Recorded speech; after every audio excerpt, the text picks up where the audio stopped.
And welcome everybody on this sunny afternoon. I hope I can keep you awake. I know that'll be a little difficult, but I'm happy to be here with you. This is the third lecture in the series of how Dominican saints became models for pursuing truth in their lives and how we might learn from their examples.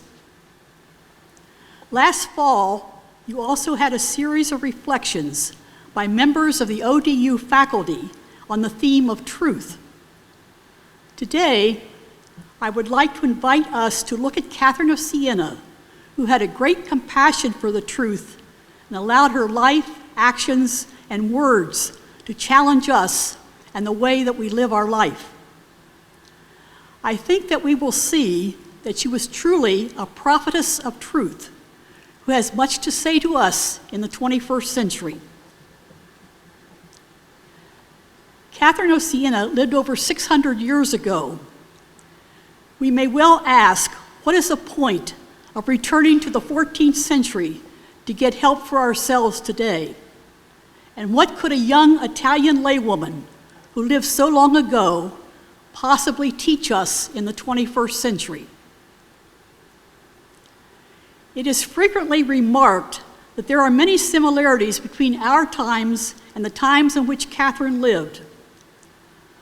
Both periods are characterized by upheaval, change, insecurity, and fear about the future. The 14th century, which saw the beginning of the Renaissance, was a time in which much of the security of the Middle Ages was coming to an end, both in the state and the church. It was also a time of many wars, of natural calamities, of famine, and of terrifying sickness, including the Black Death, or bubonic plague, which hit Italy this year after Catherine was born, and spread rapidly through the rest of Europe, decimating the population. Part of the terror was the fact that already nobody knew where it came from, nor what a remedy could be offered. The church of the 14th century was one in which many had lost faith.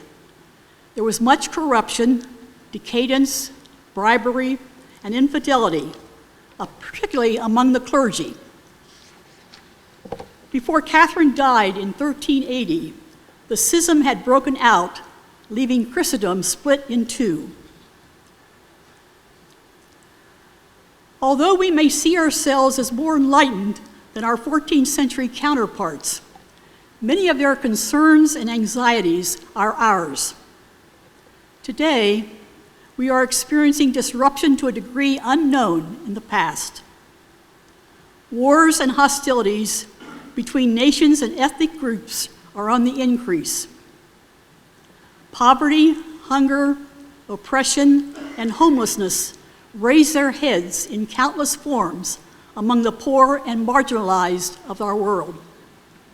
While at the same time, greed, materialism is also present. Violence, political corruption, and economic domination are evident among the powerful. Over all this hangs the threats of nuclear destruction and ecological disaster. The AIDS epidemic and the COVID are seen by many as our Black Death. The church of our day is undergoing its own trials and difficulties, with the result that for many it is no longer the safe, secure haven it was before the Second Vatican Council. Of course, we are also involved in the political discussions and decisions that affect our way of governing and type of nation that we are choosing to be. America is at a crossroads. Let us look briefly at Catherine's life and her formative experiences. Catherine was born in 1347, the 23rd child of her parents, Jacopo and Lapo. Her father was a cloth dryer, and many of his sons joined him in this trade. Her childhood and adolescence were spent in a happy, bustling family atmosphere in which she was surrounded by not only brothers and sisters, but also an increasing number of nieces and nephews.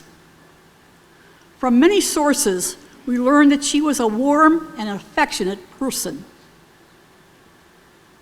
Playful and ardent, Catherine was attracted, even as a child, to the services at the Dominican church near her home. The God that she gradually came to know in these and in family settings became increasingly real to her. And when she was scarcely 7, she resolved in her child's way to consecrate herself to Jesus. This early religious intuition emerged with greater clarity and force several years later. At Catherine's entry into adolescence, Siena custom severely curtailed her free-spirited play in the streets of Siena. Determined to arrange a financially profitable match for her daughter, her mother, Lapa, encouraged Catherine's unmarried sister, Bonaventura, to take the young girl under her tutelage. With Bonaventura's help, Catherine learned how to use makeup and to dye her chestnut hair the blonde color that the Siena men admired. Her earliest resolution not to marry was soon forgotten. But in 1362, Bonaventura died in childbirth. The death of her closest friend and confidant made a big impact on Catherine. Her grief at life's deceptions grew into a renewed choice of her childhood intuition. She would give herself to the Lord, whom death could not take from her. The 15-year-old's ingenuity and willpower had to face the immediate challenge of prevailing over her mother's plans for her marriage. For support and advice in this adventure, Catherine turned to her cousin and first confessor, Tommaso Dell'Infante. Orphaned by the plague in 1348, the young Dominican had been raised in the Benacasa home, and Catherine trusted him. Tommaso suggested that she offset her marriage plans by cutting off her hair. When Catherine did this, her horrified family undertook a concerted campaign to bring her back to her senses. In an attempt to face Catherine with the unequal lot of women who refused to head households of their own, they made her responsible for the maid's chores. But Catherine seemed not to mind. Her lively and cheerful disposition soon won her father over, so that he allowed her to live at home with no prospect of marriage. Yet Catherine still needed a way to secure her freedom to live consecrated to the Lord outside the context of either marriage or the convent. She was familiar with the Mantellate, who were widows who lived in their own homes and dedicated their lives to prayer and charitable activity. These women wore the white tunic and black mantle of the Dominicans and followed a Dominican rule. Catherine's choice of the Dominican order, and at the same time her decision not to enter one of its enclosed monasteries, are significant. She lived in the shadow of the impressive church of St. Dominic in Siena. It was a church where she prayed, celebrated the liturgy, received the sacraments, and listened to sermons. From her earliest days, therefore, she knew a close familiarity with the Dominican friars and with their special ecclesial vocation to preach the gospel. She obviously fell in love with St. Dominic. In her writings, she describes Dominic as the apostle to the world, who sowed God's word wherever he went, dispelling darkness and giving light. Catherine saw this as her vocation also. It was a vocation which took her in many places and down many different roads, often causing her much suffering, but which she remained faithful to all her life.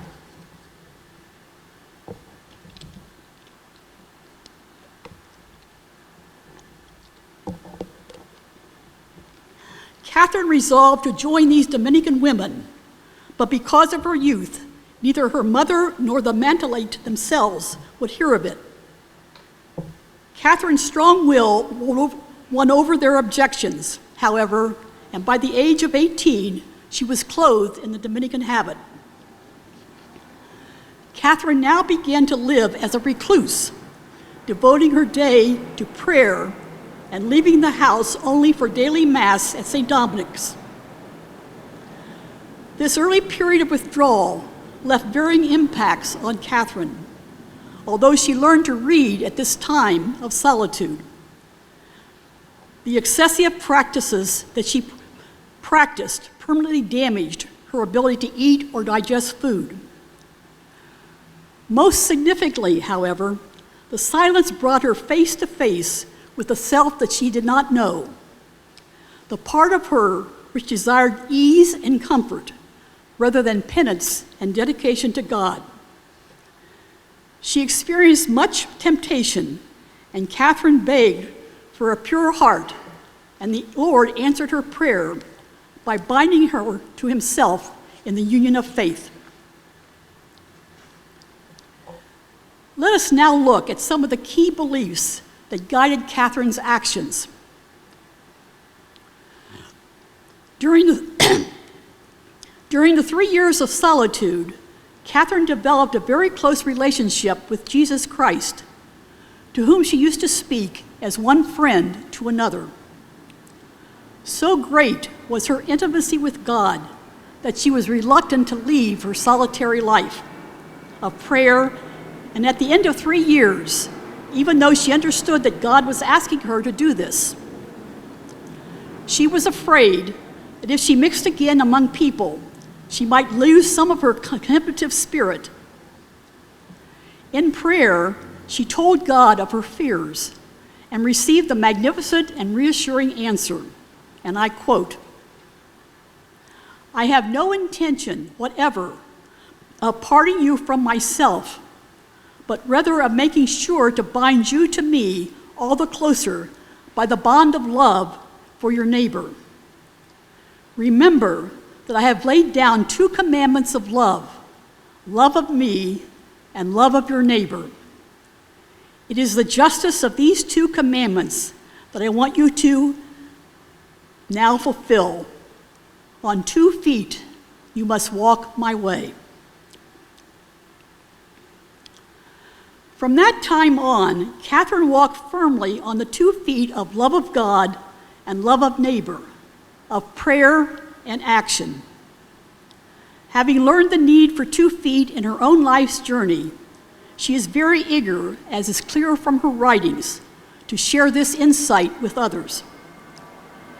In fact, one of her greatest contributions to Christian spirituality is her insistence on the truth that love of God and love of neighbor are inseparable in the Christian life, to such an extent that not only can one not exist without the other, but that they increase and decrease in like proportion. When Catherine first returned to the world of activity, she devoted herself to the ordinary kinds of service which women of her day did. In her family home, she helped with many household chores that were always there to be done, and in caring for the Lord that she found in the poor and the sick. After some time, however, Catherine realized that she was being asked to take on a wider ministry, namely to act as a peacemaker between feuding families and warring Italian states. The peacemaking role took her out of Siena to other cities like Pisa and Florence, and involved her in political activity. Catherine's ministry of peacemaking, which assumed even greater proportions, is one of the most important aspects of her life.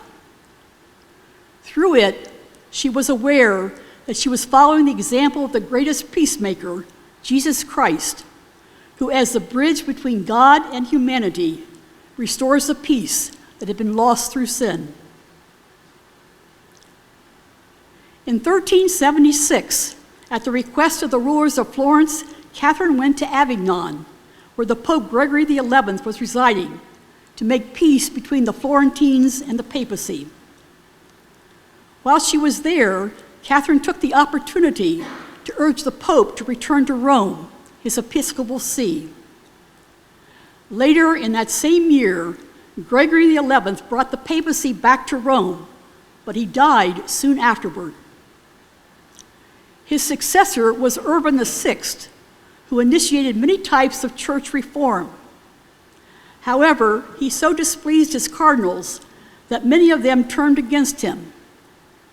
In their displeasure, they went so far as to declare the election invalid and elected a new pope, Clement VII. This was the beginning of the great schism that cut the Western Church in two and caused division in countries, cities, religious orders, dioceses, and even families. Catherine suffered greatly because of the schism, and for the last 18 months of her life, her role of peacemaker was completely taken up with trying to restore the unity in the church. It is impossible to develop all the aspects of Catherine's life, and I would like to turn now to the topic of truth, which is central to Catherine's theology and spirituality. There are two main sources. The first is what's called the dialogue, which is a work of Christian mysticism, dictated to a series of secretaries. It is a dialogue between God the Father and the human soul, who is Catherine. The book describes the entire spiritual life through a series of conversations between God and Catherine. Catherine begins the dialogue by discussing the intimate relationship of truth and love, then goes on to discuss the beauty and dignity of each person who becomes perfect in proportion to union with the Creator. Catherine was a mystic. Mystics are people who have a personal religious experience or an encounter with God. Anyone can be a mystic if they are open to the experience. A mystic has a strong sense of who they are. Catherine of Siena was a strong, formidable woman who knew that she was as a creature of God. The mystic's visionary life makes them more charitable, more energized for others. The vision does not drive the mystic inward to self-centeredness, but takes her out of herself into God, only to return recharged, as it were, with increased love of God's creatures. The true vision is God's work, God's initiative. It leads to charity. Remember the two commandments, love of God and love of neighbor. Catherine was also a prodigious letter writer. Letter writing can be considered as one of her most important forms of apostolic activity. There are over 400 letters that have been handed down to us, which are wide and varied. Each letter is written to a particular person whom she meets. Catherine delights in the uniqueness of each person and shows a deep and compassionate love for each one. Through her letter writing, Catherine found a way to bring together her love of God and her love of neighbor. It is obvious that the love that she communicates to others in her letters is an overflow of the love which she received in her own personal relationship with God.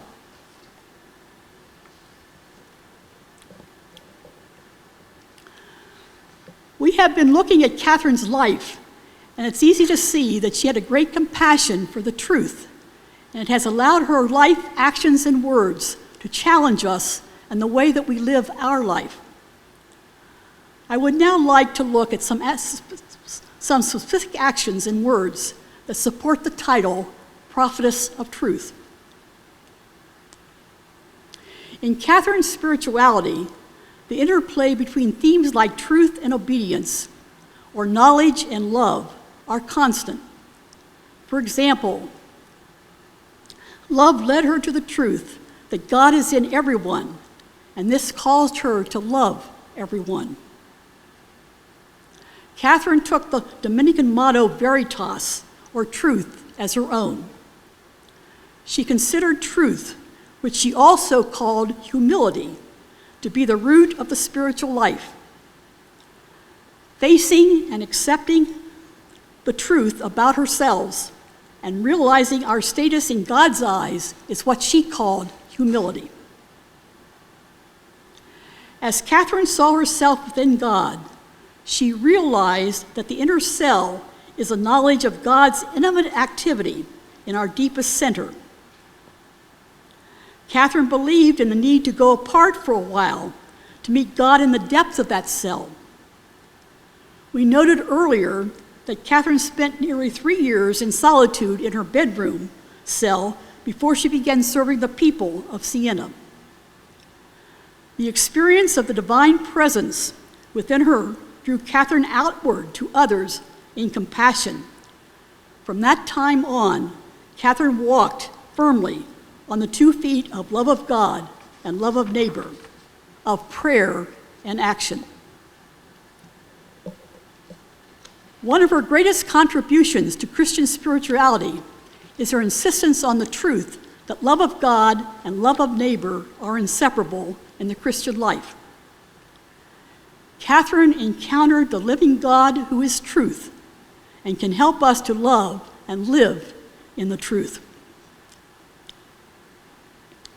We do know that the term truth had special meaning for Catherine. Her affection for the term certainly stems from her affiliation with the Dominican order.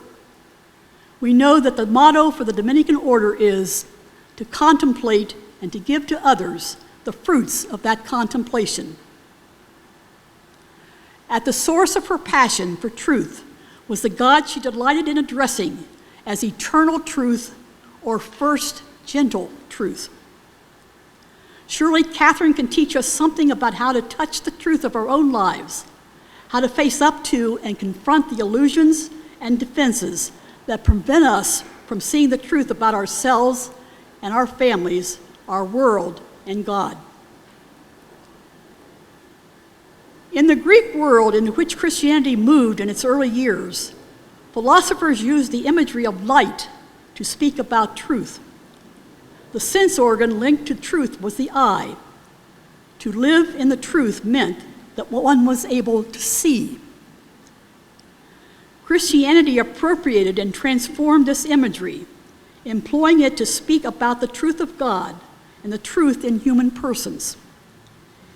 In her writings, Catherine favors the biblical thought of Paul and John, the evangelists, and reworks it in her own words. In one of her prayers, she says, "Eternal Godhead, boundless love, in your light I have seen the light. In your light I have come to know the light. In your light we come to know the source of light and the source of darkness, that you are the source of light and we are the source of darkness." The truth that Catherine wants us to discover is God's goodness towards us. For once we know this truth, love will follow. In Catherine's Christology outlook, the most visible and compelling truth about God is Jesus the Christ. Truth is the wisdom that came to earth, clothed in flesh. Obedience to God's will in the heart of Jesus and in the heart of all creatures indicates the presence of the Spirit.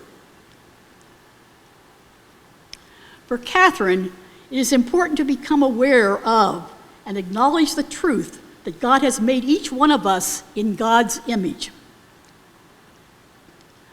Christian anthropology is founded on this great and glorious truth that our loving Creator God has chosen to model the human species after God's very own image. What might life look like if daily we notice this revelation of God in ourselves and in others. The truth of our sinfulness and our desire to nurture illusions is only one part of who we are. Sinfulness is the more difficult and uncomfortable dimension we face, but it becomes easier when done in the context of our call to be like God. Catherine frequently reminds us that our true nature is also this: we are made in the image and likeness of God. Catherine is passionately convinced of our potential to be like God. Catherine, who proclaimed that silence kills the world and that truth does not remain silent when it is time to speak, was equally convinced that truth is silent when it is time to be silent. No matter how active her life and ministry were, Catherine remained grounded in contemplative prayer. She wrote frequently about the need to speak out in defense of the truth in every area of life, in political disputes, in the face of corruption in governments, in her frank assessments of the need for church reform and better pastoral leaders. Yet Catherine's first and deepest desire was to be grounded in the truth, as Jesus prayed for his disciples in the Gospel of John, to be concentrated in the truth. There were times when Catherine had to take sides, as we see in the following quote. "You are doing wrong," she accused the Pope, Gregory XI, in Avignon, "because you pay attention to the advice of self-seeking and evil clerics who are trying to impede your return to Rome. Do not listen to them. They are incarnate devils. You are guilty of greater injustice," she wrote to the civil rulers in Bologna, "because in order not to lose your positions in society, you have overlooked the crimes of the powerful, covering and hiding their wrongdoing, and at the same time, you punish the poor and insignificant citizens excessively and harshly for small faults. I cannot agree with you or respect you," she assured the Queen of Naples. "Rather, I am grieved and appalled to see you so darkened by self-love that you care nothing for the ruination of your people." As we can see, Catherine believed in speaking out courageously and truthfully whenever she discovered the misuse of ecclesiastical, social, or political status and power. She felt that the world of her day was being destroyed through silence. Therefore, she urged those who were aware of what they were doing was going on in society, be silent no longer. Cry out with 100,000 voices. There is so much more that we could say about Catherine's life and ministry, but I'm going to stop here. Before I do that, I do want to stress that in 1970, Pope Paul VI declared Catherine of Siena a doctor of the Church. The title has been conferred on relatively few Christian theologians in the course of church history, and no woman before 1970. The significance of the declaration is immense, for it places this unschooled woman among the major church theologians, thereby recognizing her ecclesial role as a teacher whose doctrine is relevant for the whole church and for all time. In his homily, elevating her to the doctorate, Paul VI made special mention of Catherine's lucid, profound, and inebriating absorption of divine truths. We noted at the beginning of this lecture that this was the third in the series of how Dominican saints became models for pursuing truth in our lives and how we might learn from their examples. I would like to spend a few minutes inviting you to ponder how Catherine's life and actions and her words challenge you and the way that you live your life. So I'm going to be passing out a sheet that I would ask you to just quietly sit with for a few minutes and see what strikes you or what tries to get your attention.